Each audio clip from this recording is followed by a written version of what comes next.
And welcome back, everybody, for this special update. Paris has been liberated, and guess who is to blame?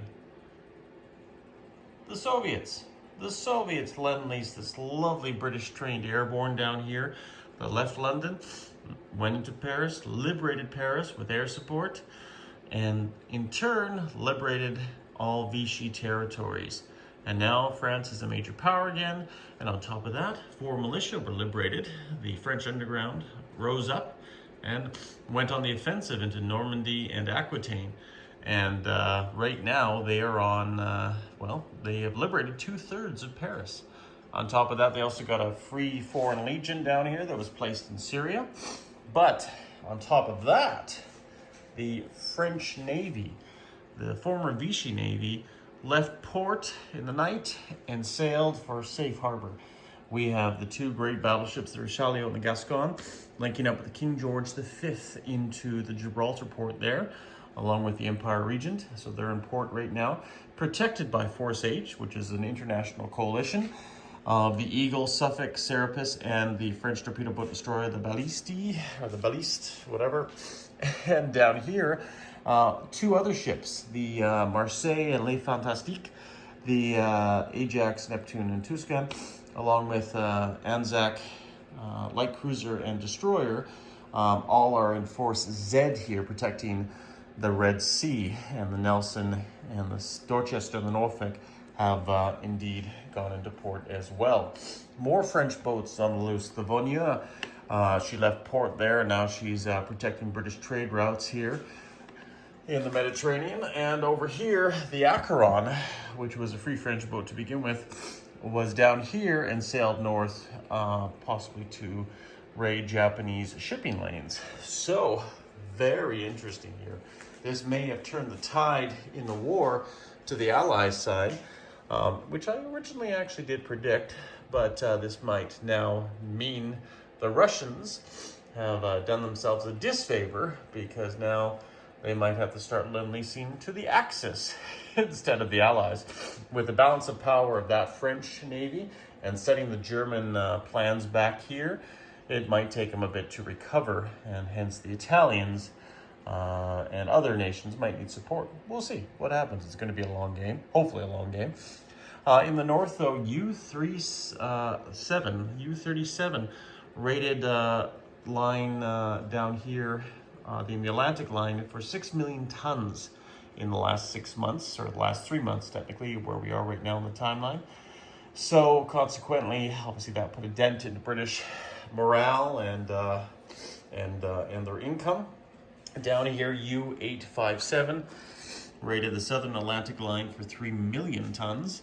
And I believe over here, the Japanese, since we're talking about a little review here, 2 million tons of shipping here over in the Indian Ocean.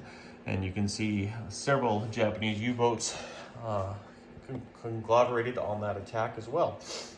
Aside from that, we also might as well update you here. Japan has declared war on the British Empire and has taken Sarawak. Well, this actually might be debated here, just because there was 1 militia that was missed there. But they also took Hong Kong with force. The Kido Butai sailed with the 11th Fleet right there, so she's just off the coast there. And then we have the 5th Fleet down here, or the main force, the Kido Butai, just off the coast of Singapore, which I'm assuming that might be their next target. And down here, the invasion force of Sydney comprised it of a large surface fleet, the battleships Musashi, Yamato, and the Haruna, coming down here, seizing Sydney and defeating them. Now, for some of you that may not know, the Anzacs may be going off the board if New Zealand is also taken. Because Anzac and Australia, New Zealand, there's 2 capitals to be taken.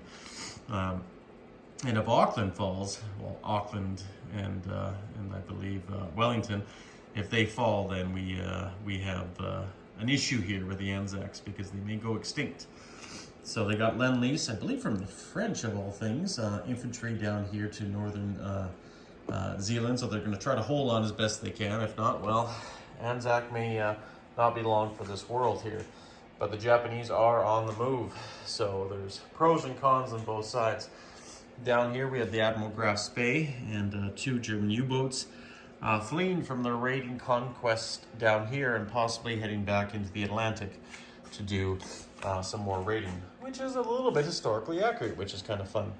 I think that's really all we need to do for updates, except one last thing, everybody. We're going to head up to the North Atlantic, up here just off the coast of Norway, to bring you some sad news. The HMS Repulse was sunk with, I think, only 33 survivors.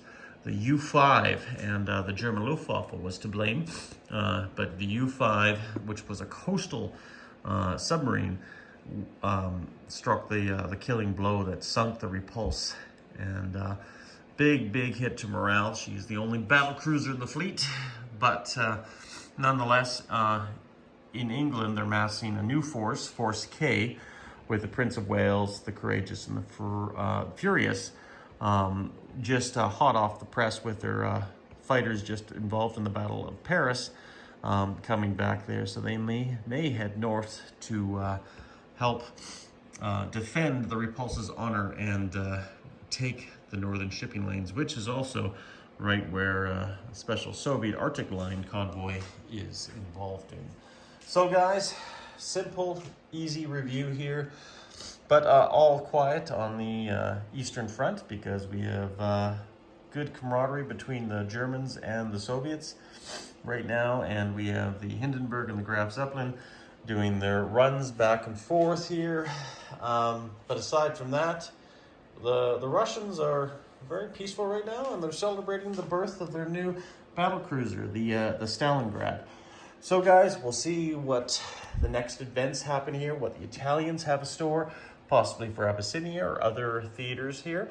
And then we're going to be moving on to the United States and wrapping up a final review. So guys, we'll see you soon. Take care.